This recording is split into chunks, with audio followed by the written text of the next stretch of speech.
Thank you very much. Good evening to everybody. As I said, my name is Kathryn Finney and I'm the project manager in the Curlew EIP. I suppose initially and first off, I have spent most of my career designing and trialing agri-environmental measures and specialising in kind of specialist advisory, farmer training and knowledge transfer group meetings. Most of my work and most of my career and all of these measures all fall naturally into what you would consider as Objective 6, protection of biodiversity and namely farmland birds. But it's important to say that all of these measures, they actually fall into a number of other local needs. I've gone on too fast. Including kind of supporting viable farm incomes, improving farmers' position in the value chain, climate change, sustainable development, and rural development. And I wasn't really going to address too much or spend too much time on how you develop your local need and what local need you address, but I'm going to say a couple of words on it. It'll probably mean I'm going to overrun very slightly. I'm sure Paddy will forgive me for that. But I suppose listening to these talks and looking at this, I'm struck by the fact that this is something and this is a process that really you shouldn't be afraid of. For me and for the work that I've previously done, in terms of our local need, it was about the biodiversity, it was about the farmland bird. And it was about identifying the geographical areas where they still occurred. And once you got to those geographical areas, we generally found that there were other issues at stake there. For instance, in the Shannon Callows, it was the viability of farming. It was whether or not it was flooding. Some other areas, such as over in like North Leitrim, it would have been to do with kind of small, uneconomic farming systems and all of that. So even just focusing on the farmland bird and that objective, we were actually able to address a whole myriad of other local needs. A lot of what I've done and a lot of the work that I've focused on, some of the proposals and the projects that I have had a hand in developing or in promoting or ensuring that brought forward by the CAP, because I'm heavily involved in the development of agri-environmental programs in the CAP. Some of them, and a lot of them, would have come from ideas that I would have had from just having a chat to some of the farmers that I work with. So I think, you know, in terms of identifying your local need, what I'd recommend you do is you just read down through the list of local needs, read down through their subcategories, see what tickles your fancy, see what you're interested in. And you'll know yourself, you know your farmers, you know your area, you'll know yourself what kind of fits with your area and what could be identified as something in your area. Just off the top of my head, if you're in a high tillage area, is soil fertility an issue? If you're in a kind of a peaty, boggy area, could you look at carbon sequestration and focus on that? If you're on a kind of an area that's an ANC area at the top of a mountain, is access to markets an issue? So you know yourself, your local areas, and you know your farmers. And so this process should hopefully just follow on naturally for you from that. What I'm really going to focus on today is I'm going to focus on engaging farmers and getting the best out of out of them. All of the measures that I have developed, and many of them have been implemented in the National Agri-Environmental Programme, all of them, farmer participation has been crucial in the development of them. So don't underestimate how much you can gain from your farmers. Farmers are key stakeholders. Until recently, they have very often been overlooked, and this has been a huge oversight until recently. They have lived experience of the issues and the constraints, both within their farm and their community and their local area. They're not just running a business in the area, they're living in the area too. So they have the full wealth of knowledge of that area that can be harnessed. nature of jobs means that they're very practical and they're very good at problem solving. And this is something that can really be harnessed, and is a real advantage to be taken. There's real advantage to developing this with farmers. Selecting your farmers, and I have to say, hearing the timelines that you are under, I would thoroughly, recommend that there is an extension to that, because I think it's really important how you select your farmers, and it's worth spending a little bit of time and getting that group representation right. If this is going to be a valuable and a meaningful exercise, it's definitely worth spending a bit of time on it. It's really important that your group is representative of age, gender, level of farming activity, and enterprise. And you need to remember that what you're trying to investigate and discuss and address is a local need and not the need of a subgroup. So you really need to spend a bit of time thinking about that and seeing what is going to be the best way to ensure that you get a good and varied representation in your farmer group. Some of the ways that I have engaged farmers in the past is I've done a myriad of different ways, but some of the most useful have been an open call. An open call is very useful when you have a limited number of spaces and you have potentially more farmers who are going to be interested in that. So as a farm advisor, you're going to have a lot of farmers on your books. Your groups are limited to 20 max. You're going to have to, face the rest of your farmers, some of whom may have been interested in joining. So what probably I'd recommend you do is, if you do an open call, if you start off, what is useful and works well quite often is you send out an initial leaflet or letter explaining the process, explaining what you're looking for, asking if they'd like to join. And within that letter, if you give an invite to an information evening, it generally works better. You need to really run an information evening in addition to the letter, because if you just rely on a letter, you are ruling out any of the non-literary farmers. Any farmer that can't read or will hear about that meeting from other farmers in the area, they'll be asked, are you going to this meeting? So it broadens your category of farmers. Again, if you're doing that and you're going to send that mail shot out to all your farmers, you need to be really careful and you need to start thinking about your selection criteria. It needs to be open and transparent. So you need to have kind of a rationale as to why you're choosing some farmers over other farmers on your books. So you might kind of spend a bit of time, I'd recommend you spend a bit of time determining what it is you're trying to achieve and what your selection criteria are going to be, whether it's you want a certain amount of gender balance, you want an age profile, you want to, enterprise, location, like size of farm, level of farming activity. Spend a bit of time thinking about that before you open a call.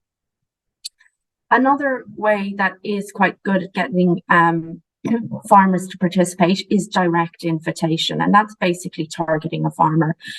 More often than not, you will all know your key farmers in your area. More often than not, you get a key farmer in an area to join, they will automatically pull in a number of other farmers into the process as well.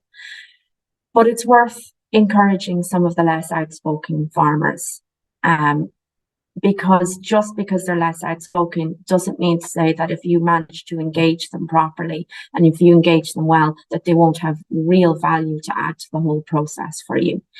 Again, because your spaces are limited, I would encourage you to start thinking about your selection criteria. You don't want to be sitting there kind of trying to justify to some of the farmers on your books why you haven't invited them in, but you've invited other farmers in. If you're trying to encourage participation, say you're having difficulty in getting participation or you're getting farmers to sign up, you probably won't with the numbers of the groups, they're quite small. But if you are, don't be, use your local networks to encourage participation. Something that I have used a lot during my career very often I end up in an area where I have no history of the area. Farmers, the communities there have no knowledge of me. They've never worked with me before, and I'm going in cold. So something I've used in the past is I've used my connections with the IFA here in my local area, you know, and who I know have connections in the area that I'm targeting, and they'll be able to kind of do some groundwork for me, and that's been very, very effective. But you've got other networks, like you've got your local vet, you've got your local creamery, you've got all of those networks that might be able to kind of encourage participation for you. Something to really bear in mind is definitely one of the things. The payment will entice your farmers into this process, but it's the engagement that will keep them there.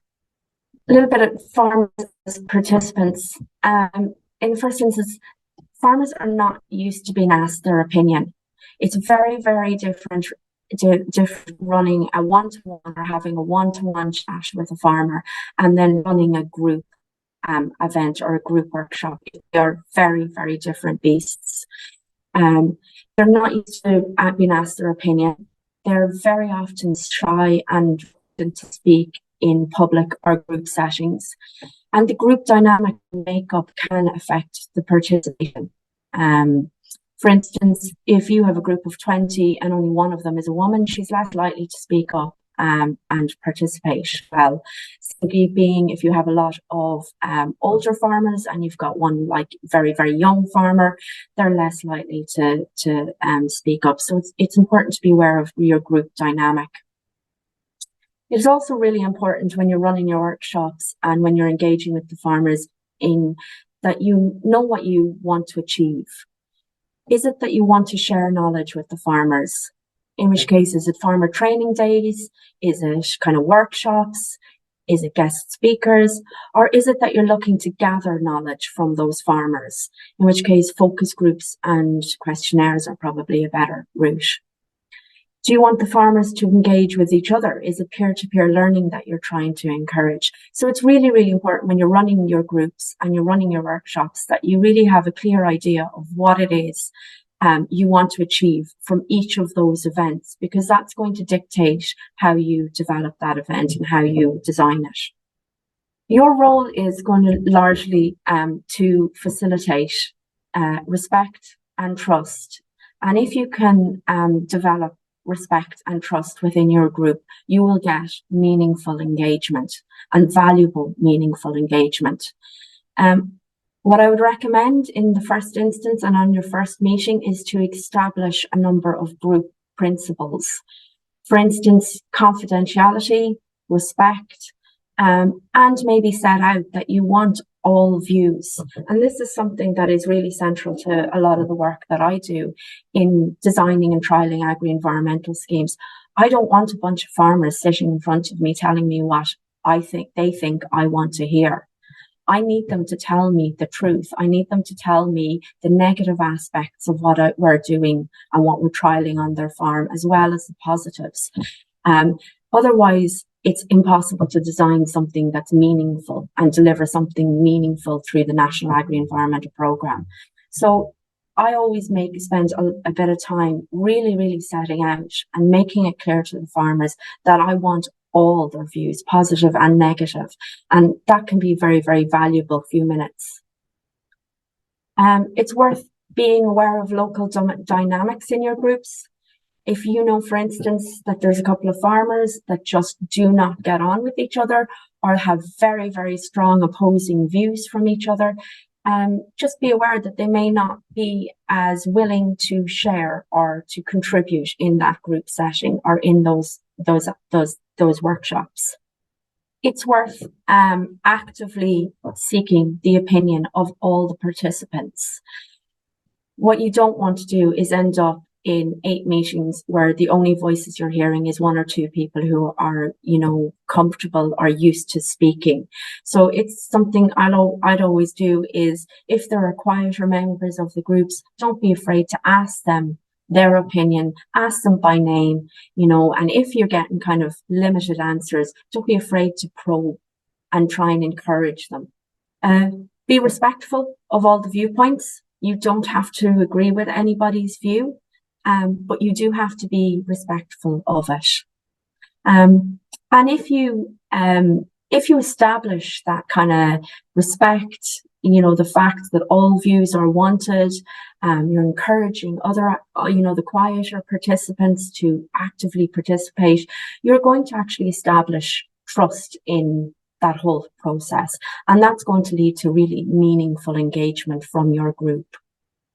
Sometimes in the first instance, something I quite often use is, especially in the early days when you haven't maybe established the trust within the group, is I would often share my own views and ask for comments on them from the farmers. And again, you're demonstrating that while they don't have to agree with you, that it's okay to actually, discuss people's views and elaborate on them. And don't be afraid to ask. In terms of how you and what you do on when you're kind of your groups, farmers love site visits. It's just no two ways about it. They absolutely love site visits. They are brilliant as icebreakers, especially when you're establishing a group. They're informal and they allow farmers time to mingle and get to know other group members. And very often, farmers can be more comfortable sharing in these settings. They're also an excellent way to demonstrate issues and elicit discussion.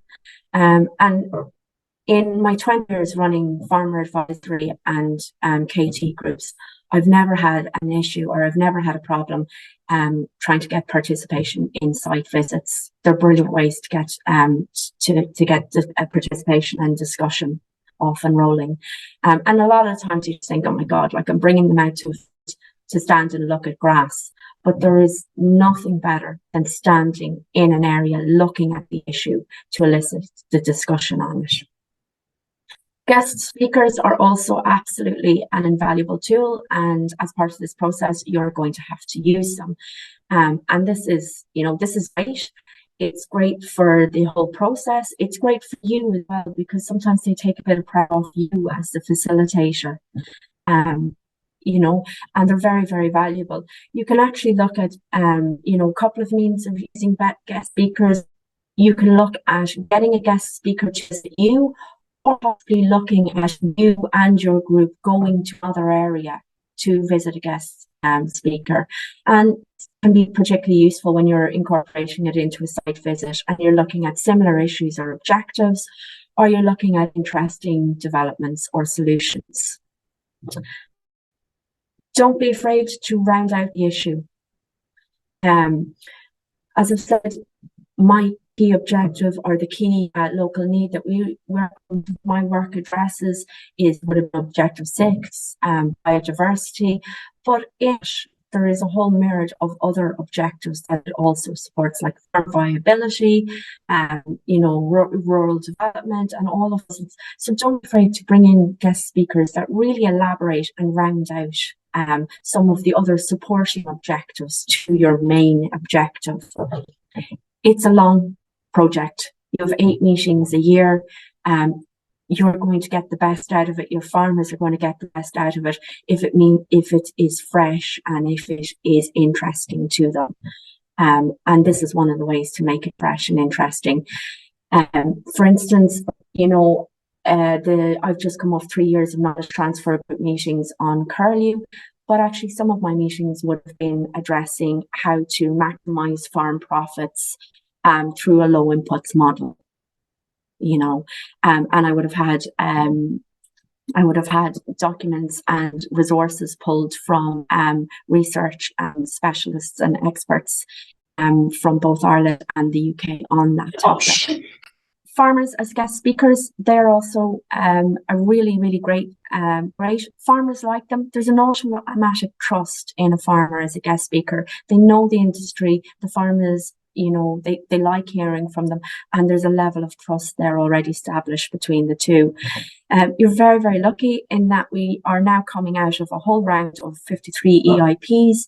And that EIP participation has meant that there are more farmers with that skill and more farmers that are willing to get up and talk to another group of farmers. So do use them. They're at your disposal, in addition to all the other EIPs and the project managers on other EIPs. So it's worth taking a look down through your through the kind of the existing or past EIPs to see if any of those EIPs ticked a box or were anyway related to your local need that you've chosen. It's also good to get speakers with other viewpoints. Again, this will keep it fresh and interesting. I've put in greenways here because just currently at the moment on my own farm and in my local area, greenways are very much a hot topic. And I suppose if I was going to establish a KT group in this particular area, looking at rural development or any of that, I would probably look at bringing in guest speakers from the Mayo Greenway to share, and farmers to share their positives or negatives on that whole process. So, you know, don't be afraid to get in speakers with other viewpoints. And again, ask the farmers what they want. Some of the best workshops and KT meetings I have held have actually been on the back of ideas that have come from farmers themselves. Indoor meetings definitely have a place and time. Generally, they work better in winter. Nobody wants to stand in a wet field in the middle of winter, really. So they tend to be much more effective in winter. And, you know, with a bit of thought, you can start scheduling your meetings and your events to kind of line up with what would work best for outdoor meetings and what works best for indoor meetings. It's definitely worth thinking about your venue and a comfortable venue, and having come off having to run KT groups during the COVID, I spent a lot of time having KT groups in the middle of winter in a cold shed. Nobody wants to repeat that experience again. So it's definitely worth thinking about a nice venue. Tea and coffee, very often they're rushing from work. Your group members are rushing from work. It's also a great icebreaker. It allows the farmers to kind of stand around, have a little bit of a chat, get to know each other, and start the ball rolling on the discussion. And generally, if you can start that process there, it means that the rest of the meeting tends to flow much easier. Don't be afraid to ask the farmers in the group what suits them. And obviously, there's a level of flexibility. I very often end up running, you know, group meetings on late in the evenings, weekends. Sundays are always a good one.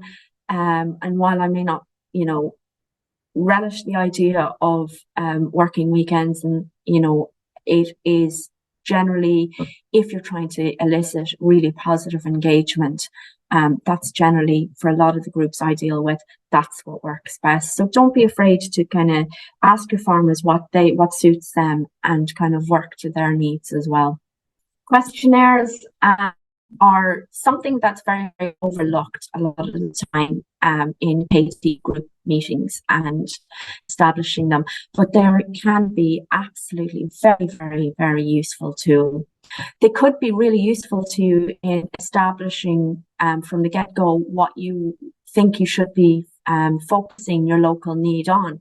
And if you've already identified some of your farmers, a quick poll to those farmers, a quick questionnaire could actually help you focus what you should be, or what you could be focusing on in your application.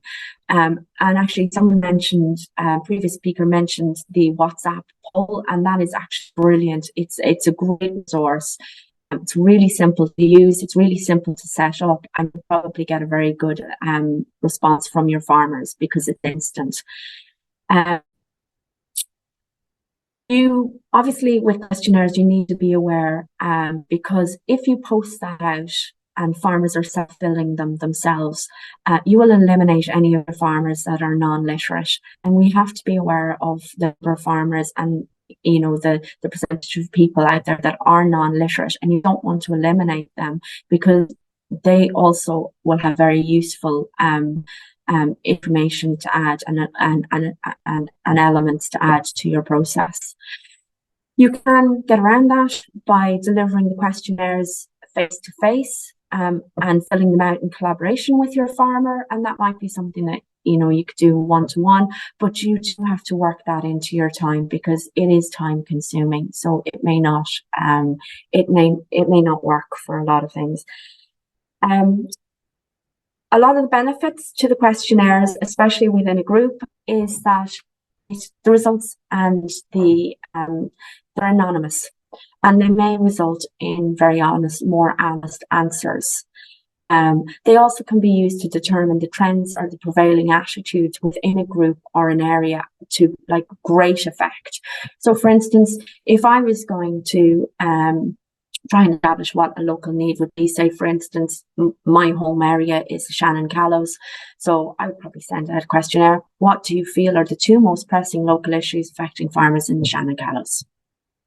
And that would help focus my thoughts. It's worth mentioning, though, that questionnaires, it can be difficult to design an unbiased questionnaire. So it is worth putting some time and research into your design. Even having a quick Google, looking at the National Farm Survey, and lifting or using some of their questions will help you, because a lot of the time these professional questionnaires, they're developed by experts to ensure that there's no unintended bias in the language and the leaning of how the question is asked. So don't be afraid to use the resources that are out there. This one, as I was developing this talk, just popped up. It was a Board BIA one, and I just thought it was a nice little kind of example of something that's well designed.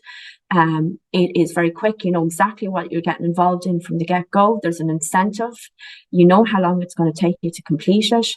And most importantly, it says it is completely confidential. So the fact that it sets out that Board BIA are going to get the answers in an aggregate form so that no responses can be identified, that immediately says to me that this questionnaire, Board BIA, is looking for feedback on itself, worried that farmers will be worried about it being identified if they answer some of their questions. So there's obviously questions in there that Board BIA feel that farmers won't answer honestly unless it's anonymous.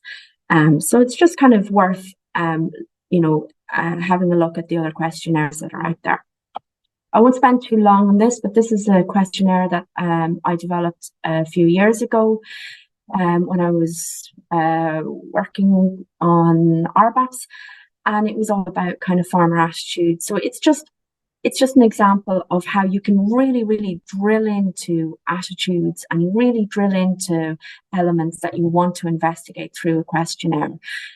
So, for instance, one of the key things that came out of this one, and we weren't expecting it, we had a statement, a number of statements, and farmers had to say whether they agreed or disagreed with them. And theirs was farming and wildlife cannot coexist if trying to run a profitable farm.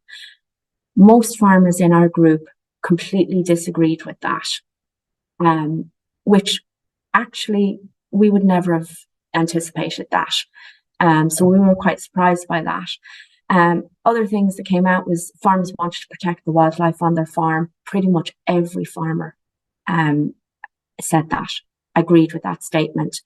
However, the majority of farmers felt that they were not paid enough to protect wildlife on their farms. That's not surprising. Wildlife farmers have traditionally not, the wildlife on farmers' farms have traditionally not been valued, and farmers have traditionally not been paid for its production. So that's not surprising. But it did allow us to bring this to the Commission at the time and feed back this farmers'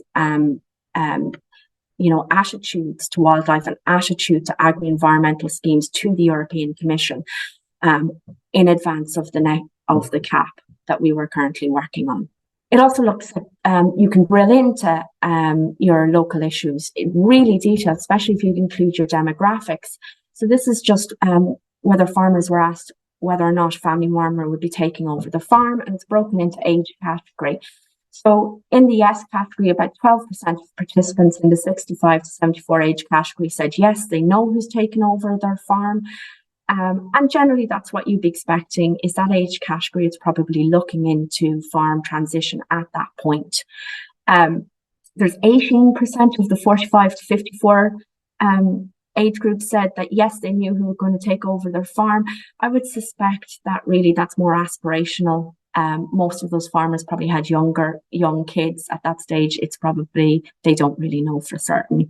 But what's interesting as well is you can really drill into it, because on the 12% of the 75 plus category farmers didn't know who were taking over their farm.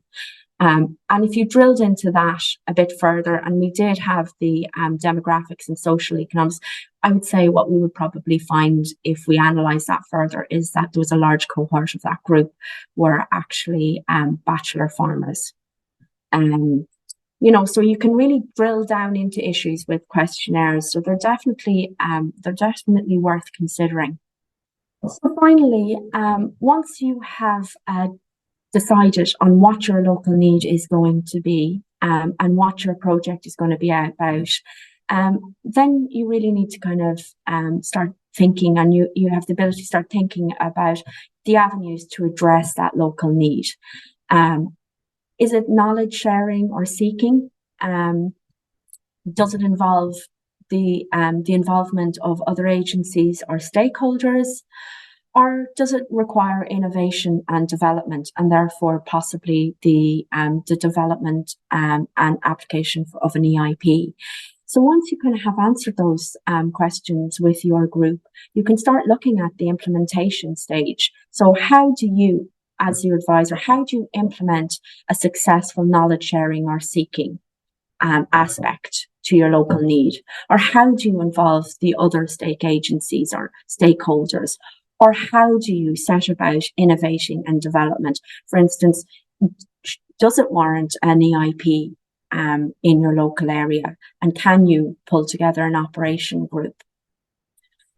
So that's just a little bit of food for thought on my experience of kind of working with farmers and looking at kind of local needs, and how you engage, how you start off by deciding what they are, and then how you actually bring them into an implementation phase.